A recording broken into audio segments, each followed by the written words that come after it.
இந்த கொள்ளு பயிர் வந்துப்பா இந்த கொழுப்பை குறைக்கிறதுக்கு முக்கியமானது, எடையை குறைக்கிறதுக்கு ஒரு முக்கியமான உணவு தான்.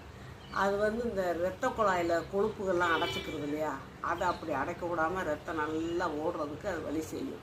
அப்புறம் ஈரலில் இருக்க கொழுப்பு சேர்ந்தால் தான் அதையும் குறைக்கும். ஆனால் கொள்ளு வந்து சூடு. அதை வந்து நீங்கள் கொள்ளை வந்து நீங்கள் எந்த வழியிலையும் சேர்த்துக்கலாம்.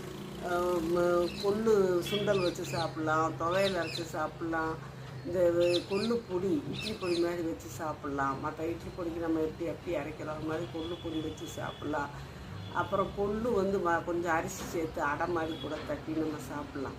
இப்படி சாப்பிடும்போது ஆனால் அதை சூடு நம்ம வந்து அடிக்கடி வாரம் 2 நாள் 3 நாள் தான் சாப்பிட முடியும். அப்படி சாப்பிட்டா அது வந்து சூடுங்கிறதுனால உங்கள் நல்லெண்ணெயை நல்லா சேர்த்துக்கிறணும். தண்ணி அந்த சமயத்தில் நிறையா குடிக்கிறோம். அப்போ தான் அந்த சூடு அமரும், உடம்பும் ஆரோக்கியமாக இருக்கும்.